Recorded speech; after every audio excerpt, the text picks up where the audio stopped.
नमस्कार, स्वागत है आपका गेम्स ऑफ गद्दी में। मैं हूं आपके साथ मेनका चौधरी और बात करते हैं यूपी के हर पल बदलते सियासी समीकरण की। क्यों अयोध्या राजनीति का एपिसेंटर बना है? प्रबीसी नगर कीजिए सब काजा, क्या है इसके सियासी मायने, समझेंगे। साथ ही सांसद जीत को यह दृश्य क्यों चुभता है, इस पर भी बात करेंगे। तस्वीर से कैसी सियासत, बात करेंगे अन्नदाता किसका मतदाता, और बीजेपी के सियासी रथ पर कौन कौन सवार है, ये भी आपको बताएंगे आज के स्पेशल एपिसोड में। प्रबीसी नगर कीजिए सबका जा, हृदय राखी कौशलपुर राजा। इस समय यूपी की सियासत में बात बिल्कुल फिट बैठती है। बीएसपी के बाद अब रघुराज प्रताप सिंह अयोध्या से सियासी बिगुल फूकेंगे। राजा भैया की पार्टी जनसत्ता दल पूरे यूपी में चुनाव प्रचार अभियान चलाएगी और इसकी शुरुआत अयोध्या से होगी। सुल्तानपुर होते हुए कल राजा भैया अयोध्या पहुंचेंगे, जहां पर रामलला के दर्शन करेंगे, जिसके बाद अपने प्रदेश व्यापी यात्रा का शुभारंभ भी करेंगे। जनसेवा संकल्प यात्रा के नाम से ये पूरे प्रदेश में राजा भैया जनता का आशीर्वाद मांगेंगे। राजा भैया ने अपने चुनावी अभियान को जनसेवा संकल्प यात्रा नाम दिया है। इस यात्रा की शुरुआत अयोध्या से होगी। इसके लिए राजा भैया मंगलवार को अयोध्या जाएंगे, हनुमानगढ़ी और रामलला के दर्शन करेंगे और फिर वहीं से सियासी शंखनाद होगा। राजा भैया ने चुनाव अभियान के लिए अयोध्या को ही क्यों चुना, इसका जवाब भी उन्होंने दिया। हमको ये पता नहीं कि बसपा ने कहां से शुरू किया था और उसका और हमारी सभाओं का कोई तालमेल या संबंध नहीं है, लेकिन हम सब लोगों की अटूट निष्ठा प्रभु श्री रामचंद्र जी में है। वो हमारे इष्ट हैं। जीवन में जो भी काम किया है उनका आशीर्वाद लेने के बाद ही किया है, तो हम तो इसलिए जा रहे हैं। रघुराज प्रताप सिंह और राजा भैया कहते हैं कि वो तो शुरू से ही राम भक्त हैं। उन्होंने सभी शुभ कार्यों की शुरुआत प्रभु श्री राम के आशीर्वाद से ही की है, इसीलिए चुनावी यात्रा की शुरुआत भी अयोध्या से होगी। भले ही राजा भैया अयोध्या से सियासी शुरुआत को सामान्य बता रहे हैं, लेकिन अयोध्या इस समय राजनीति एपिसेंटर है। श्री राम से करोड़ों हिंदुओं की आस्था है, इसलिए राम के नाम पर सियासी फायदा हो सकता है। अगर राजा भैया राम भक्तों के वोट में सेंधमारी कर पाए तो सीधा नुकसान बीजेपी को होगा।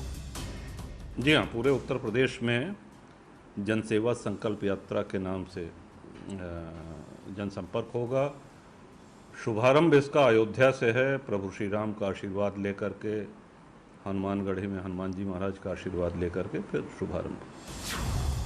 राजा भैया ने 2018 में जनसत्ता दल लोकतांत्रिक का गठन किया था। 2019 के लोकसभा चुनाव में उन्होंने कुछ प्रत्याशी भी उतारे थे, लेकिन उनकी पार्टी का एक भी उम्मीदवार चुनाव नहीं जीत सका। अब विधानसभा चुनाव करीब है, तो एक बार फिर राजा भैया अपने समर्थकों को तैयार कर रहे हैं। विधानसभा चुनाव में राजा भैया किससे गठबंधन करेंगे, इसके बारे में उन्होंने कुछ नहीं कहा, लेकिन इतना जरूर कहा कि उनकी पार्टी का किसी भी पार्टी में विलय नहीं होगा। Bureau report, news 18। अब सवाल यह है कि राजा भैया के आने से किसका वोट बैंक खिसकेगा, तो चलिए इस पर भी नजर डालते हैं। प्रतापगढ़, अमेठी और कौशाम्बी, ये वो 3 जिले हैं जहां पर राजा भैया किसी भी पार्टी का सियासी समीकरण बिगाड़ सकते हैं। खुद कुंडा से विधायक हैं, लेकिन उनका प्रभाव आसपास के इन जिलों पर भी है। राजा भैया के सियासी संबंध मुलायम सिंह यादव से लेकर अखिलेश यादव तक से रहे। अखिलेश सरकार में वो मंत्री भी रह चुके हैं, हालांकि अभी उनको बीजेपी का करीबी बताया जाता है, तो अभी बीजेपी के करीब माने जाते हैं राजा भैया। चलिए अब आपको बताते हैं कि किसके ट्वीट पर संग्राम छिड़ा है। बीजेपी सांसद हरनाथ सिंह यादव के एक ट्वीट से सियासी बवंडर खड़ा हो गया। संत समाज सांसद के ट्वीट का समर्थन कर रहा है, तो वहीं पर उलेमाओं ने इस पर तीखी प्रतिक्रिया दी है।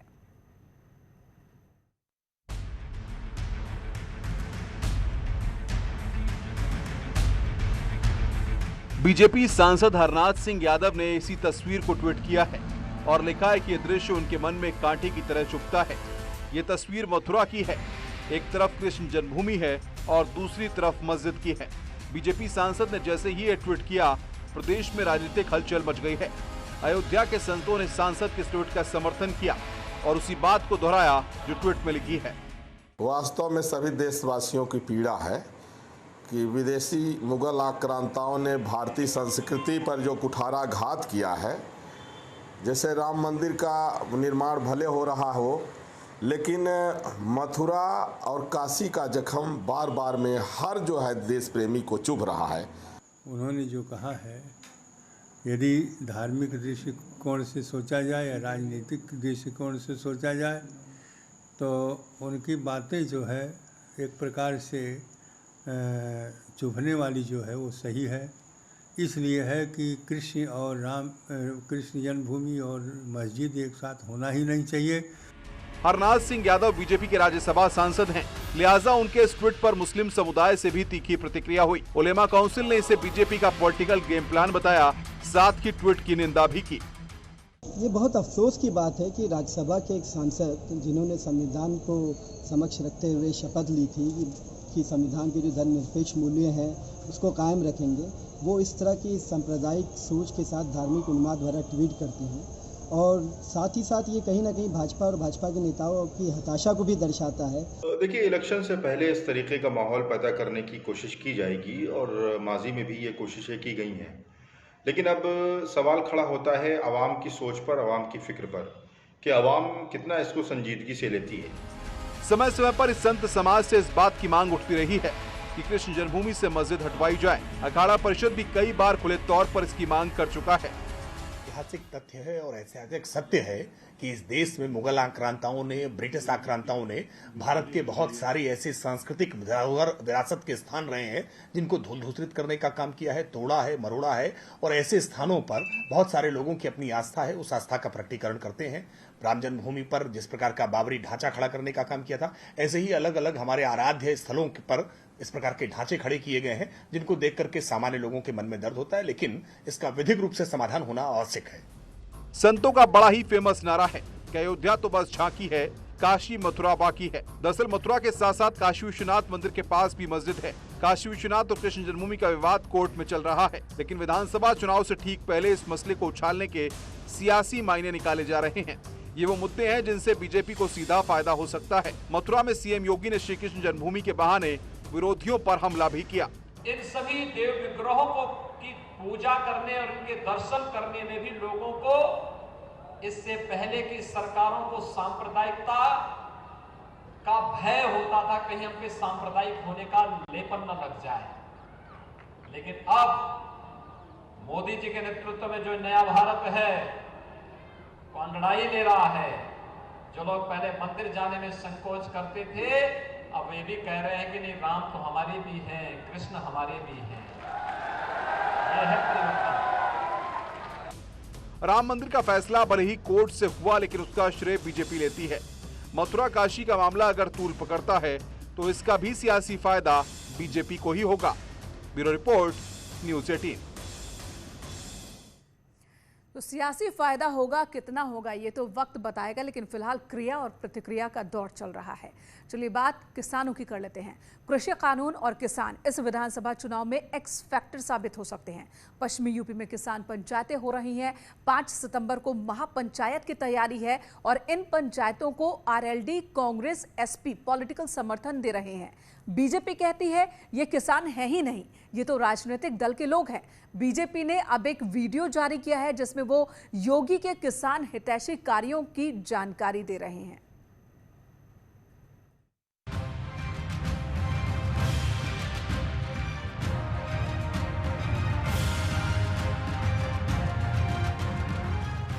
उत्तर प्रदेश की सियासत में किसानों की इंपॉर्टेंस कितनी है, इसका अंदाजा इस बात से लगाया जा सकता है कि पीएम मोदी से लेकर सीएम योगी तक किसानों को लेकर हमेशा सजग रहते हैं।